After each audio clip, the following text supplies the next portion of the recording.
Welcome to today's webinar, Transforming Teacher Prep, States Leading the Way, brought to you by NCSL. It is now my pleasure to turn the floor over to Michelle Ekstrom. Ma'am, the floor is yours. Good afternoon, and thank you for joining us for this webinar. We are so pleased to have with us today members of the Council of Chief State School Officers who have staffed a really important project over the past few years, working with select states to reform teacher preparation. This has been a big area of interest, as we know, for state legislators and also for those of you who've been working with us on our International Education Study Group. So we are excited to have our speakers with us today so that they can share with us the work that the states have been doing around this important topic. Today we have with us Mary Dean Beringer. She is Strategic Initiative Director for Educator Workforce at the Council of Chief State School Officers, and her contact information is there for you. And we also have Saroja Warner, who is also at the Council of Chief State School Officers as Director for Educator Preparation Initiatives. At this time, I will ask them to share their information with us and help us understand more about the work that states are doing in this area.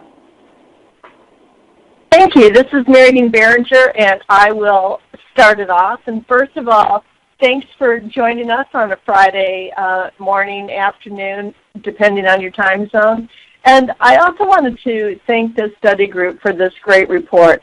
We looked at it a great deal at CCSSO when it first came out, and while I know that, last August this report looked at issues much broader than teacher preparation and teacher workforce, as you were talking about the lessons learned from your study group on you said really thinking hard about the applications of some of these lessons to state systems. The insights that we want to focus on are the teacher workforce, and they are right in line with our CCSSO report that we issued in 2012, and also with the work of NTEP. And what we'll focus on today, which was largely the work that the network has done over the last couple of years, are the rigorous preparation and licensure, some work that states have done on selective recruitment, and a little bit on the career options, the lattice or ladder. Really, states addressed that as they were thinking about the role of multi-tiered licensure systems. We didn't spend time in our NTEP network doing a lot of work in states on induction, and it wasn't because the chiefs didn't think it was important. They were just kind of putting boundaries around the recommendations and work that they wanted to push in states that they felt that the SEA or their partners of the Professional Standards Board had authority over, and sort of felt that, let's just keep this focused on recruitment in and preparation so teachers are ready for entry into the profession. And also thought that this was something that they didn't feel that they had a lot of authority over to make happen. That induction, at the time the chiefs were feeling that was more of that local districts had more authority or prep programs had more authority over that. So just wanted to sort of set a context for some of the ideas and results of how states are leading in those preparation, licensure, and in some on the selective recruitment.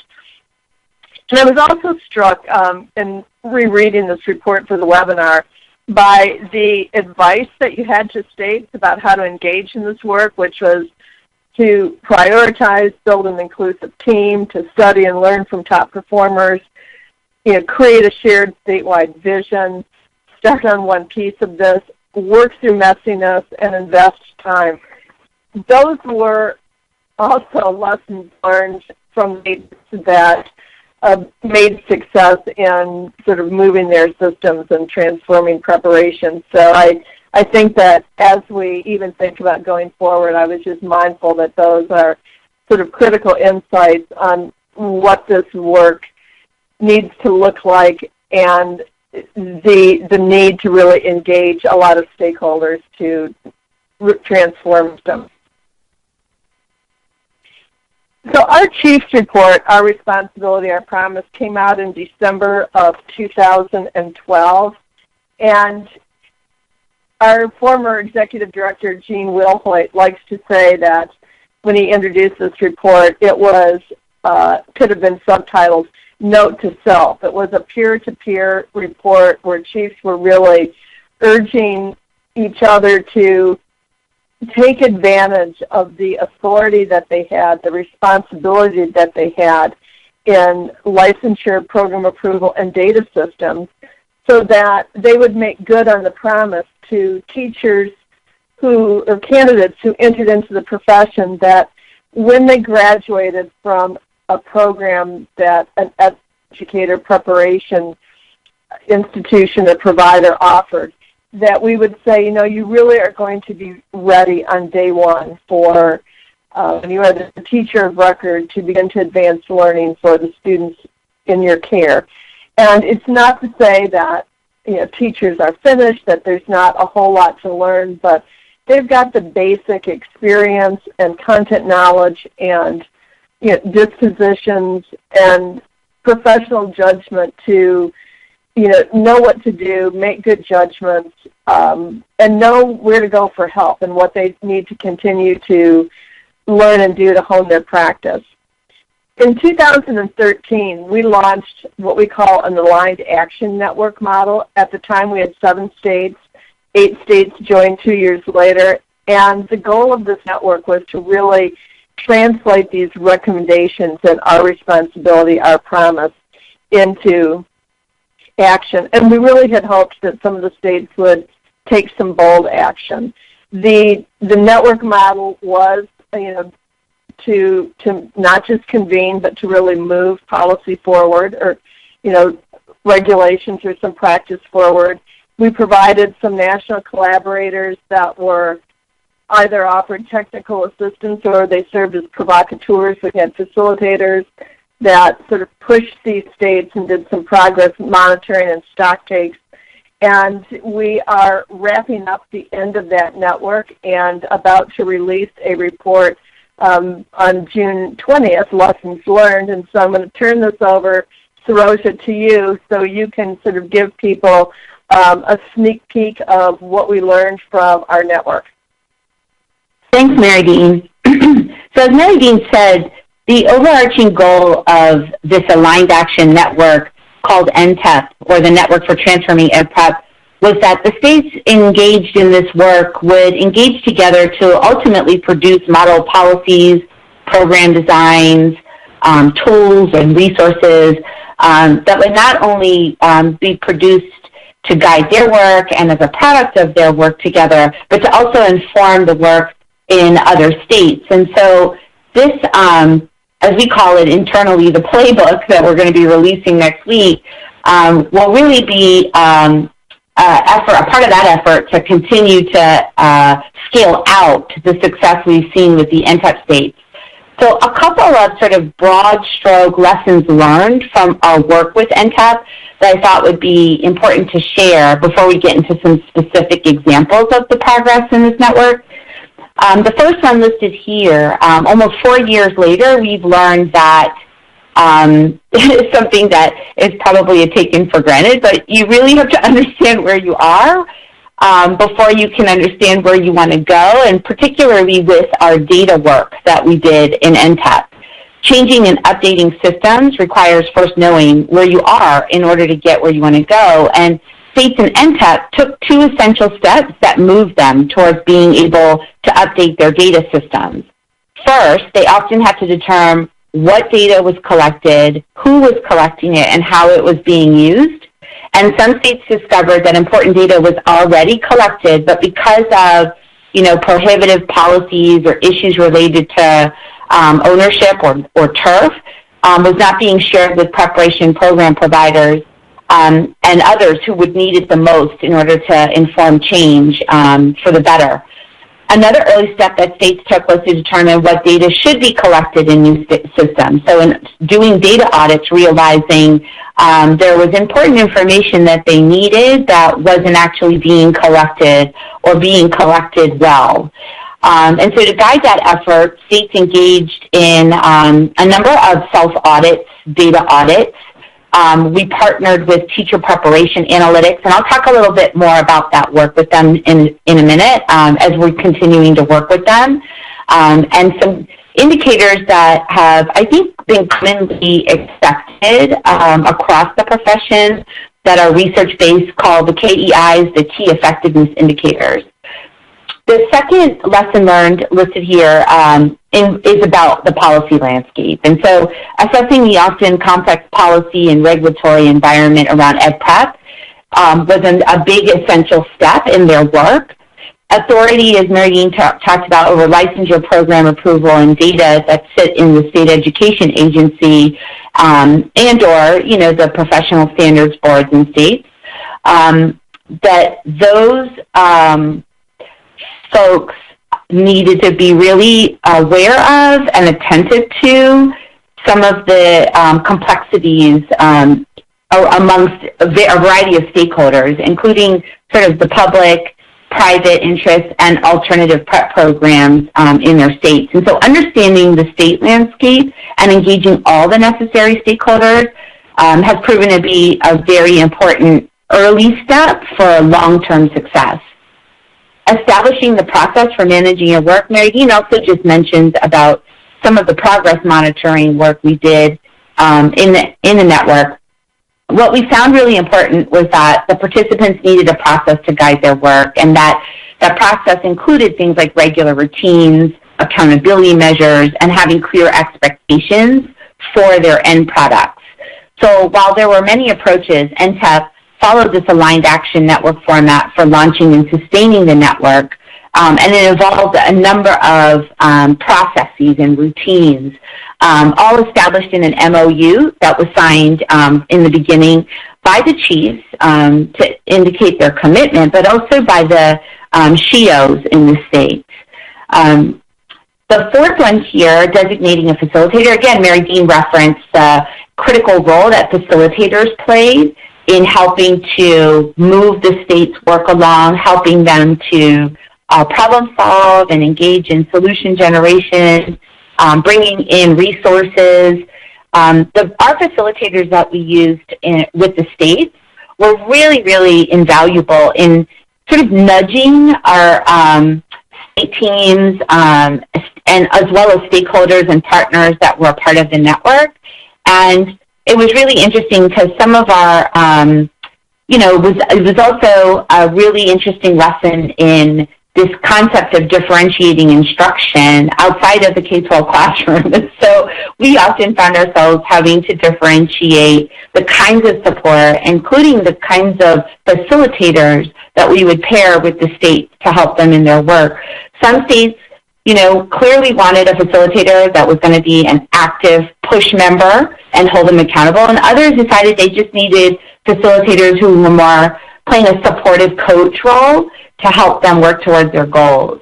So that was a really important lesson learned. Another is obviously, and probably should have put this at the top of the list, keeping students' needs front and center.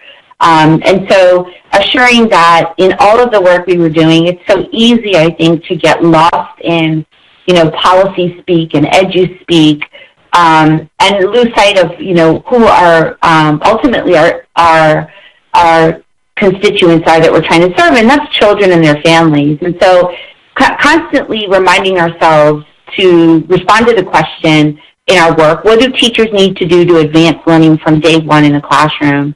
And how will we know if teachers are ready? One of the most important questions that I think we constantly ask is, have we done everything we can with our policy levers to get a learner-ready teacher in front of students and provide a pathway to continued learning? And then the last item here is the importance of the network itself, the idea of states working collaboratively to as I mentioned before, tackle some common challenges and problem solve together. The NTEP states have been pioneers in this work. And they have identified and revised conflicting policies, reorganized governance structures. They've identified vendors that have proven to be effective, and they've built support for all kinds of changes. And as a result of their work together in collaboration, we've got a lot of wonderful guidance that can be, as I said, sort of spread and then in order to scale out and hopefully inform the work in other states. So we're really looking forward, as Mary Dean mentioned, to the release of our playbook next week. So now I wanted to take a little bit of time and dig into some specifics to give you some specific examples of state action and progress in relation to this work we've been doing with NTEP. And again, the key question in relation to one of the levers that states are activating around rigorous preparation and program approval and licensure is, how can policies that we implement or we revise in our state support this shift to practice-based preparation and performance or outcome-oriented program approval processes? The NTEP states, again, to this wanting to have evidence and answer the question of how do we know, realize to the importance and put privilege on the outcomes of preparation. How do we know? And we know by what they can demonstrate, candidates demonstrate through practice.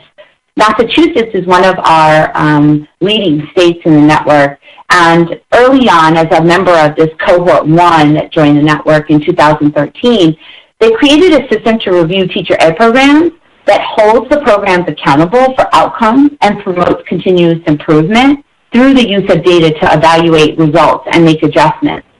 All programs in Massachusetts are required to provide evidence that they're meeting state standards based on outcomes rather than on complying with requirements for the design of the program. The state recognizes programs of particularly high quality with diversified ratings, like approved, in quotes, with distinction, in support of elevating and encouraging best practices in ed prep. Programs with 0 or very low enrollments complete a needs assessment and must demonstrate a state-specific need for the program and demonstrate their capacity to meet the demand. Under the system, institutions have, on their own, closed dozens of programs. Because of shortages, the requirement doesn't apply to programs in science, technology, engineering, and math, otherwise known as STEM. And Louisiana is another leading state. They have built on the leadership and collaboration between LEAs, P12, and higher education officials to advance changes to prep program approval and accountability regulations. The vision and foundation for the changes really grew out of an accountability working group led by the Louisiana Department of Education, the Board of Elementary and Secondary Education, and the Board of Regents in Louisiana. The new regulations call for a year-long classroom residency alongside an experienced mentor teacher, coupled with a competency-based curriculum that provides candidates with the knowledge and skills needed to be prepared for their first day of teaching. The changes were informed by Louisiana's teacher prep pilot program called Believe and Prepare, and 2 years of public discussion, as well as input from a survey of thousands of educators and almost 100 meetings of, and focus groups. Teacher candidates admitted to programs in the 2018-2019 school year will be the first to experience the required year-long residency and new competency-based curriculum. In terms of what's next in this area, as we continue to support states in this work, we're digging deeper into content standards, particularly in relation to teachers' demonstrated ability to engage in culturally responsive practice, to differentiate instruction for students with disabilities and English language learners, and restorative justice and behavior management. There are some great examples coming out of states like New Mexico and Wisconsin. I do want to note that our former board president, Tony Evers, who is the current chief of Wisconsin, really led with the chiefs over the last 18 months on the equity agenda. And we've seen, as I mentioned, in New Mexico, some really great examples of this work happening right now. It's one of the most diverse states in the nation, as you probably either know or can imagine based on the geography. And the ability of highly qualified teachers to address the learning needs of all the students, including those who learn differently as a result of disability, culture, language, or SES, is essentially the framework for the New Mexico teacher competencies for licensure, levels 1, 2, and 3. And so they have really embedded attention to assuring that teachers on different parts of the continuum of development are able to demonstrate that they can meet the needs of each student in New Mexico schools. Additionally, their teacher evaluation support system reflects the expectation that all teachers demonstrate knowledge of content for and respond effectively to the needs of students from diverse communities. We also are focusing really on, some other pieces around rigorous preparation, and to the diagram on the slide, that every teacher is a literacy teacher and that they're also data savvy. The graphic comes from the Data Quality Campaign, who has been one of our partners on NTAP.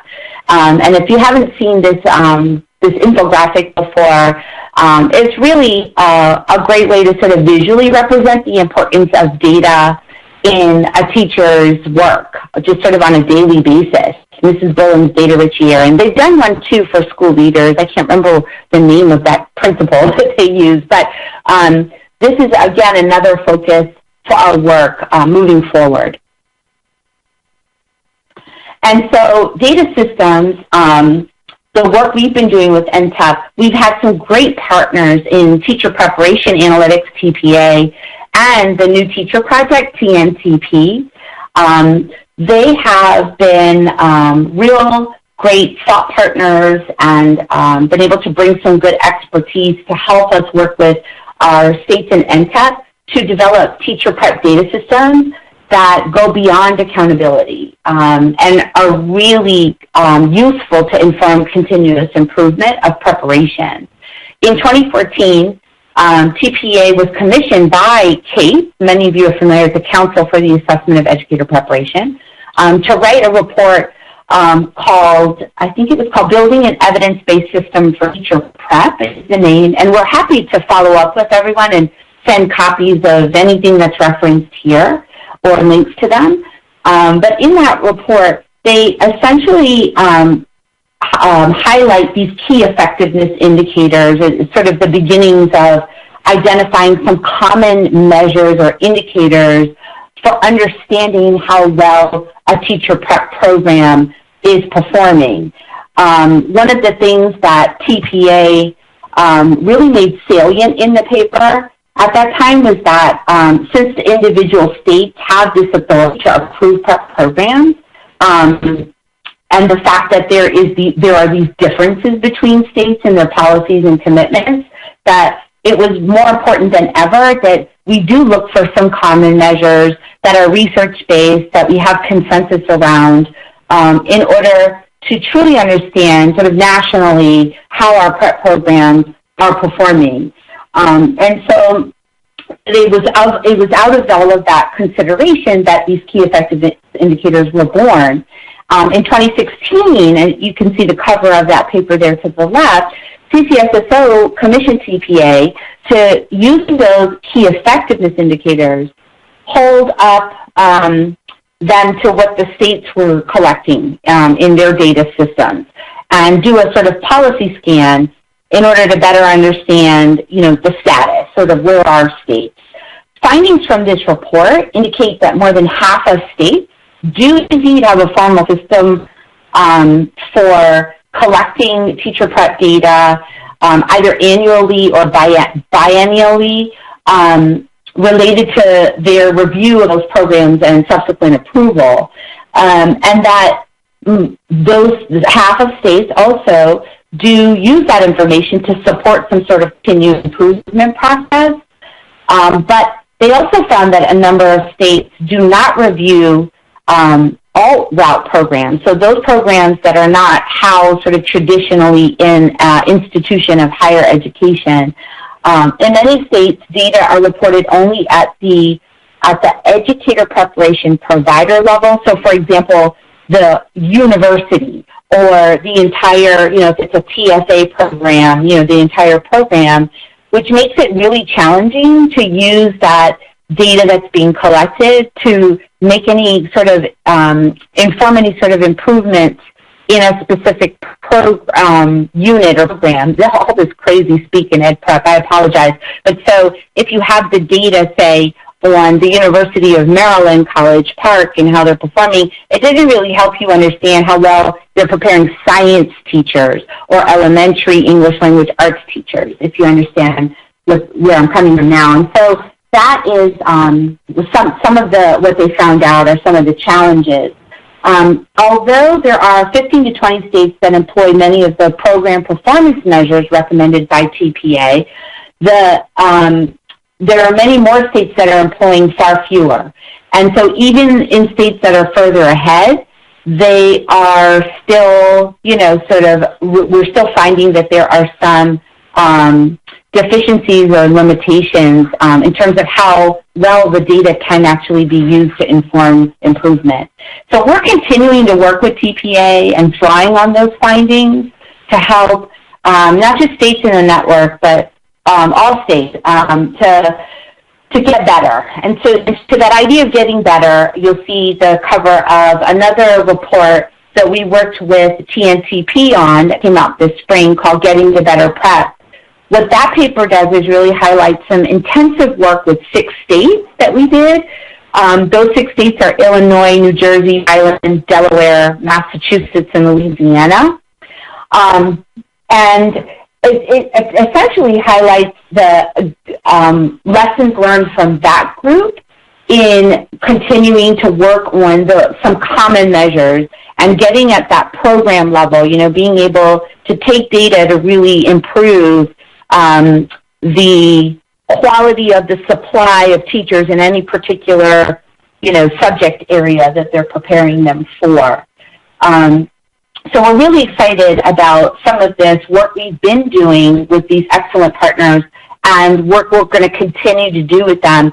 In terms of what's next, what's happening right now is we've got these 6 states as a part of our network who we're continuing to work within a work group to dig even deeper into this data work that they started together. And these are the 3 things that we're trying to accomplish by September. One is to really surface the key themes and underlying rationale for why states are using the measures that they're using, including their reasoning for not using certain measures and their scoring decisions. Developing a roadmap to help other states strategically define which measures they'll use, as well as how to use them to review and report on ed prep programs. And then, as we do with all of our work, you do all of that to also be able to offer up some recommendations for further study in relation to the measures states are using. So this is ongoing work that we're doing with states on our data systems. And then in relation to licensure, trying to answer this question about how can licensure systems ensure teachers grow from novice to expert?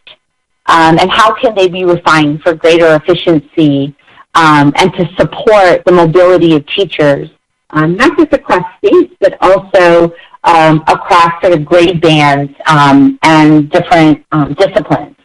And we've got some states highlighted here on the slide, Georgia, Idaho, and Washington, that provide some good early examples of states that have tackled these questions and have come up with some new solutions. In Georgia, for those of you not familiar, they've got a 4-tiered licensure system that they, I think, put in place just a few years ago. The whole objective was to transform a sort of flat profession into one that offers increased opportunity for professional growth to teachers who stay in the classroom. And so there is a pre-service tier there, and that is for the candidates before they go into student teaching. In order to do their clinical-based practice, they have to pass a couple of assessments to get that license. Then there's the induction, which is for those teachers who have less than 3 years experience, the professional license, and then the advanced and lead professional license. And these are mapped out on Georgia's continuum, not necessarily connected to a salary scale, but more importantly, aligned to the sort of continuum of professional growth and development. Oh, I'm sorry, I shouldn't have gone forward yet. Before I talked about Idaho. Some of Idaho's requirements for teacher licensing are now based on evidence of effectiveness. And so in Idaho, to advance from a residency certificate, which is valid for 3 years, to a professional certificate, which is renewable every 5 years, teachers have to show measurable student achievement, the majority of which must be based on student growth as measured by assessments or student learning objectives. In Washington, they've got a two-tiered licensure system. A residency certificate is granted to beginning teachers who complete an approved prep program and pass their content test. And practicing teachers can get a professional certificate by passing a portfolio-based performance assessment known as ProTeach, or earning certification from the National Board for Professional Teaching Standards. So, and Washington was also one of the first states to pilot EdTPA, which is a performance-based assessment for pre-service teachers, for those teacher candidates. It now Washington requires candidates to pass EdTPA to complete their prep programs and not to take it separately as a licensure exam in order to accommodate those teachers that actually come from states that don't require EdTPA. And that's actually been an interesting challenge that a number of states are facing as more and more states are adopting performance-based assessment, primarily tied to licensure. And what do we do when teachers come from states that didn't require that? And then, Mary Dean, I'm going to pass it to you to talk about what's next in licensure so I can have a sip of water. Sure. So we've learned a lot about our states in our NTEP network and in talking with other states around licensure. And are beginning to think at CCSSO and our executive director, Chris Minnick, will be, raising these questions in more speaking engagements in public domains. But we really think that maybe we should assume that our licensure system that's in place could be broken and that it really doesn't fit a 21st century workforce. And so some of the questions that we're starting to ask and thinking about engaging some various perspective and thought partners around are, really sort of going back and having conversations in states around what your state role should be with licensure. I mean, it could be that maybe a multi-tiered, complicated and complex licensure system isn't what you want the state role to be, that you want it to play the same kind of role that it plays in licensing physicians or lawyers, that it's an initial license in the development of professionals that love to their professional organizations, associations, and their places of employment. Or, do you want it to be deliberately structured to build the capacity of the teacher workforce, since it is a very large public workforce that public agencies have a responsibility for? And then also thinking that, we see people having very different conceptions about how long they stay in any aspect of work within an industry that they're in. And that's true in any profession, but also true in teaching, and thinking maybe we should, have a funeral for the 25-year career veteran teacher and think about licensure systems that are geared to supporting, licensure for classroom teaching. And the other interesting thing that we learned, we had this recommendation in the task force about, reciprocity and having a, national passport. And this notion of reciprocity never really gets traction in states, because the reciprocity implies that you have interstate agreements that, if I accept teachers from Idaho in Massachusetts, Idaho has to accept teachers in Massachusetts.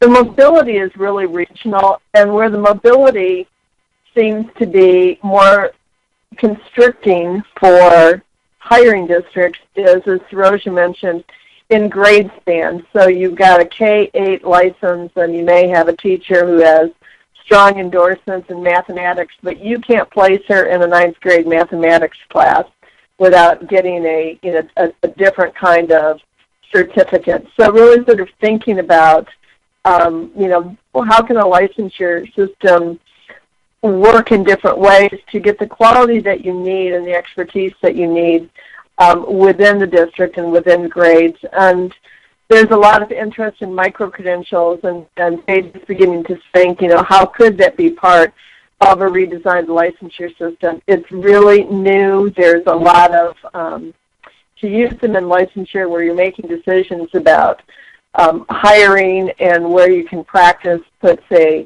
another demand on micro-credentials that they currently aren't designed to meet, and that is a reliability and validity design.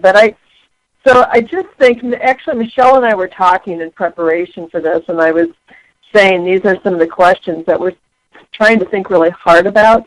And, sort of going back to where I started with the insights from your report, I really think that this would be something that it would be an interesting collaboration with NCSL and, maybe NGAPAs and the National Association of State Boards of Education, because, chiefs, the legislature, the governor's office, the state board, all have some aspect of setting policy. And it would really be great in a state if we could rethink a licensure system together so that we don't inadvertently work at cross purposes. Now, I know that for some of you, thinking about working with your SEA is up there with, having a root canal, but I hope that you really do, sort of give this some thought with your study group as to what we might do together on that.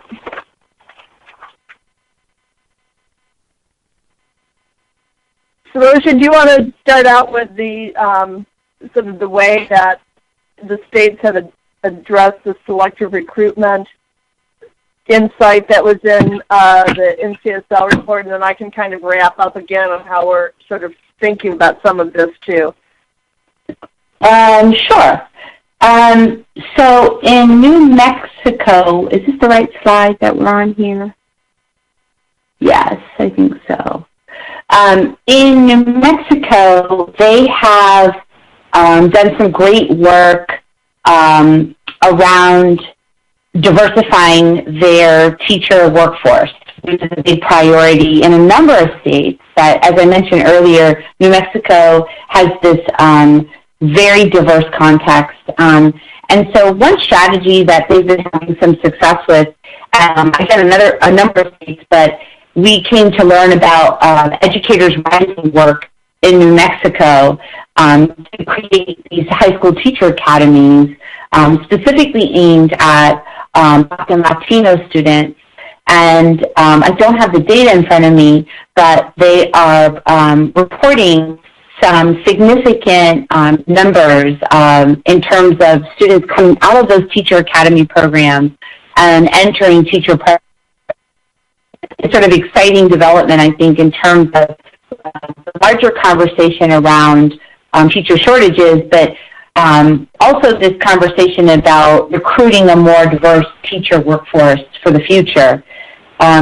In Virginia, and I don't really know the details about this Troops to Teachers program, Mary Dean, but I do know that there are lots of other examples like Troops to Teachers of states using strategies to bring in career and your sort of non-traditional candidates into the profession, and really thinking about pathways, right? And so that every teacher that comes into or becomes licensed to practice in the state doesn't have to come through the traditional pathways or even the alternative pathways. There are different ways we can put a stamp of approval on a person because they've got, other types of expertise from living and working in different fields. Another one is the pathways. We talk about pathways, but for paraprofessionals. So we have a large pool of people who are, in some respects, certified to be in schools working with students as paraprofessionals. And so these are people who have demonstrated some competencies related to supporting learning in classrooms with students who want to be there, who represent a diverse group of people.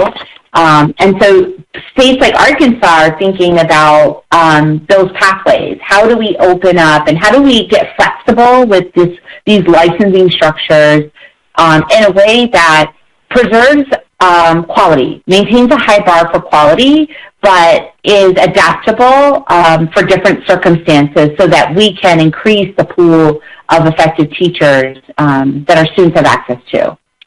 Yeah, the only thing that I'll add to this is, again, the way that most of the states tackled this, and it's consistent with the recommendations, is we tried to push them to think more innovatively about selectivity and how to define that, because most of the sort of policy actions that people took were to raise the grade point average of candidates that would enter teacher preparation programs.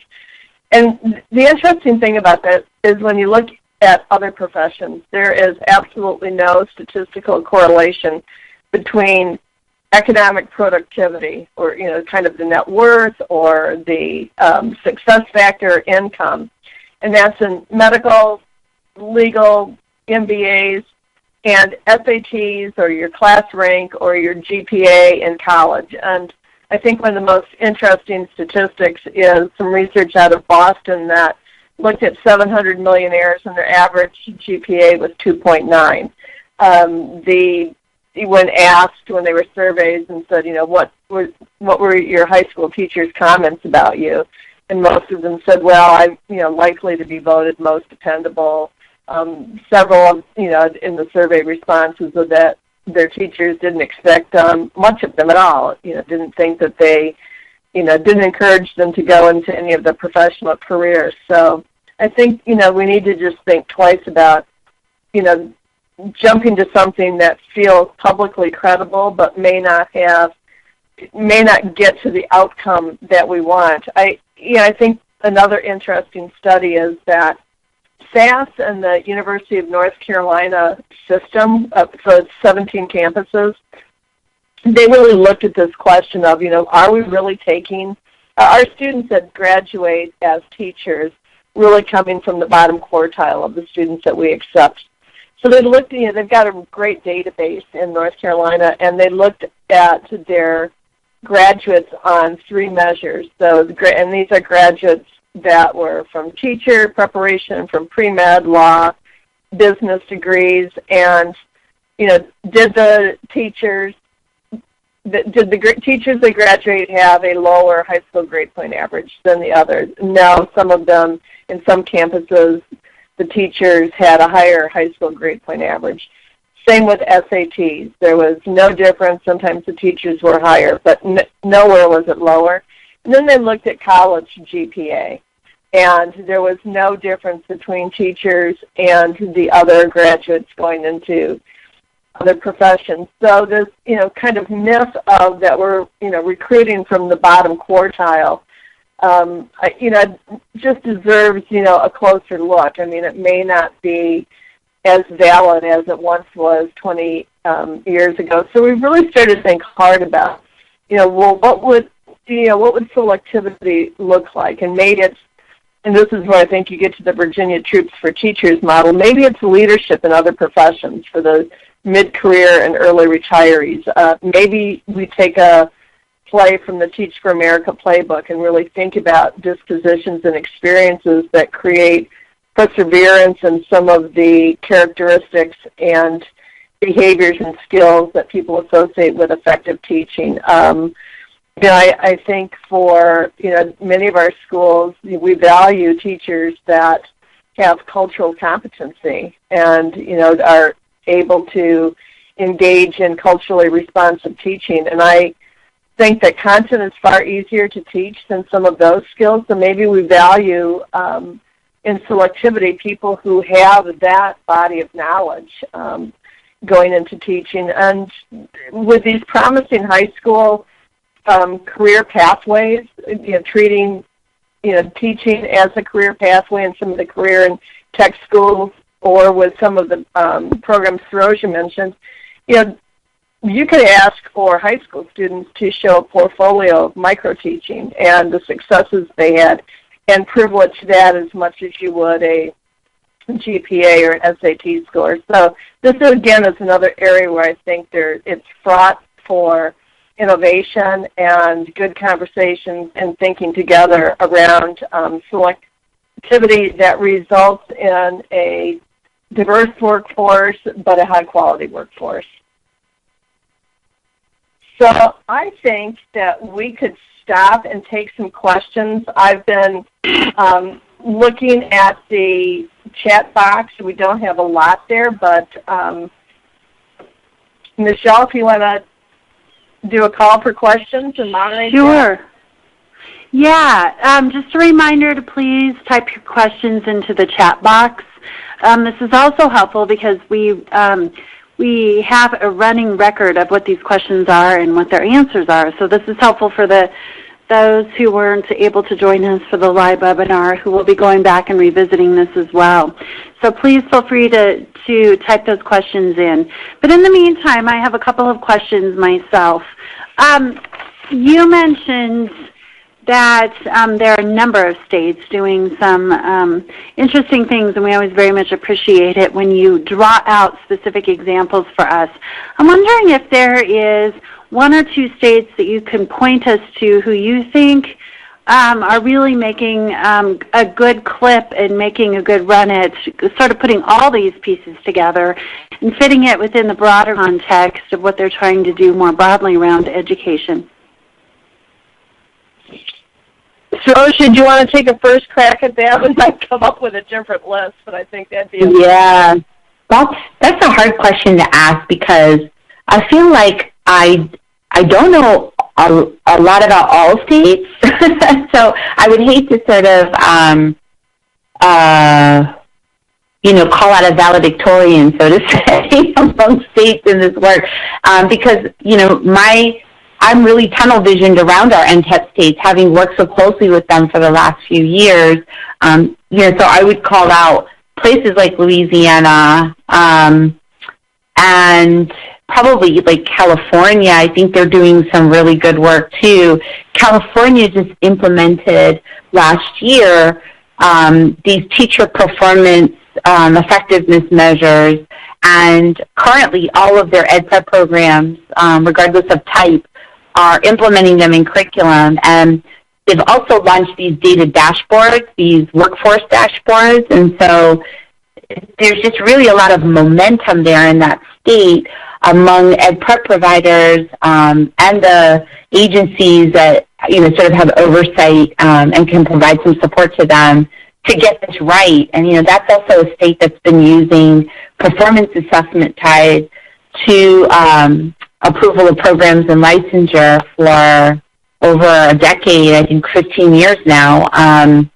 So that's one place. In Louisiana, as we talked about before, this residency, mandatory sort of residency, it's just a culmination of a lot of real concerted effort on the part of the various stakeholders to strengthen that EdPrep program and to ensure that, to the old saying about it takes a village, really having EdPrep partnering with local school districts to ensure that they've got trained mentors who are part of preparing those teachers in the classroom. So I would call those two out in particular off the top of my head. Mary Dean? Yeah, so I'll answer it in a little different way, Michelle. And one of the ways that I think about where states are really kind of going back to the start of the NCSL report, where do you seem to be seeing a lot of pieces, come together in whole cloth reform and change, and with the caveat that they're not all there yet, but they at least have a really compelling and coherent vision. So at CCSSO, we've been working with states on their ESSA plans, and from draft plans and ones that I've read that have been submitted, you can go in and read Tennessee, New Mexico, Massachusetts, I think Delaware is another one, and in those plans, there is a really compelling vision for what they want to see happen for kids, how they want to change schools, and the role and support they see for that states provide to the workforce to give them the skills to be able to do that work. And to me, that's I would use it as an indicator of some places to look where they've got a really compelling roadmap of where they want to go.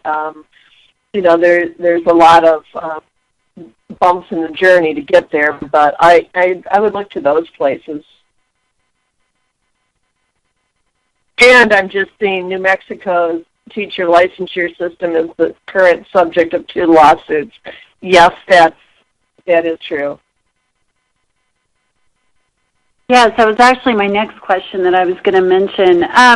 In your work and your interaction with New Mexico, to what extent has the controversy about the licensure and the teacher evaluation system impacted the work that they've been doing in their state? I think that Secretary Scandera, who recently stepped down, I think her last day is next week, when I have followed her in the state, and I went up to Farmington, New Mexico to look at one of their Teachers Pursuing Excellence and Principals Pursuing Excellence program, and sort of a workforce development program in some of their schools that they're targeting for performance, and talk to teachers. They seem to have figured out that the evaluation system for a lot of teachers, the teachers there really looked at it as an informative tool that guided them to get better about teaching. And I was just really impressed by that. There was a minority of teachers that couldn't wait to bend our ear about, how, they were, and they would always identify themselves as members of, the New Mexico Education Association, that they were really, upset with how the evaluation was rolled out. And I think there were mistakes in how it was rolled out, and teachers weren't engaged. And a lot of that could have been avoided if, she'd probably followed one, your study group's first insight, and that is, build an inclusive team before you're going to try to make some of these changes. So I don't see that it has, we're a distance view, we're CCSSO in Washington, but I haven't seen that it has been a barrier to the state wanting to move some of the changes forward to, in the end, support teachers and principals to do the hard work that they're asked to do every day. We have another question. Representative Santos is wondering if you could please share again the study about the GPAs of successful business leaders. Yes, I don't have it offhand, but I will send it to you, Michelle, and the reference to that. Great. It's actually referenced in research in a book called The Millionaire Mind, and he really goes into a lot of extensive data reporting on the survey he did with 700 millionaires. I don't know how he found the 700 millionaires, but this is the guy who wrote the book The Millionaire Next Door. So maybe he has a bunch of them next door. Calling for the following conference. Let's see. I'm looking to see if there are any other questions that are coming through. I don't see any at this point. Just one last question from me. I'm just wondering, I know you touched on this a little bit, but wondering if you would have some ideas for the role that state legislatures could play in this work around teacher licensures and teacher preparation. Oftentimes the bulk of the work often comes out of the state education agencies, but I'm just wondering if you can talk about a successful example of where a legislature could really be helpful to the folks within the state agency working on these issues. Well, I think that certainly there are great relationships in Massachusetts. I know Alice is a member of your study group, and she worked very closely with the chief and our INTEP team in sort of thinking about what they, getting their vision of what they wanted to do for transforming teacher preparation, and thinking about the legislative strength that she could bring to bear to support that work. I know that John White in Louisiana would not have made the progress that they were able to make on sort of moving their pilot into statute without working really well with some of the legislators in Louisiana. So I think those are two really good examples of where the states did some pilot work, had some early results that were positive. Louisiana was really thoughtful in preparing for their request to require a year-long of, they call it residency, but it's a year-long preparation in an actual school. So it's and they leave it open for some interpretation of that within key characteristics. But they, their pilots, they costed out what the additional costs were going to be to an institution, to the candidate, to the school. How the legislature could support some of that financially. I mean, they were so well prepared with evidence and the financial implications when they went in for the ask. So I think that's a good example of an SEA being prepared with a good argument, thoughtfully, anticipating the questions that legislators would ask, and I think that's a nice success story too.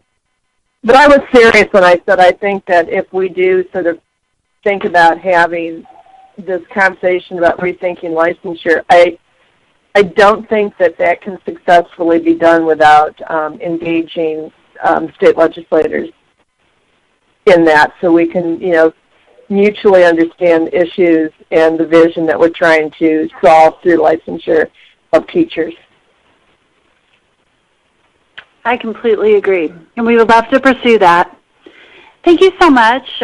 We so appreciate you taking time to share this information, and I'm sure we're going to have follow-up questions for you and requests for additional information, especially as our study group continues to do this work. So at this time, we will conclude the webinar.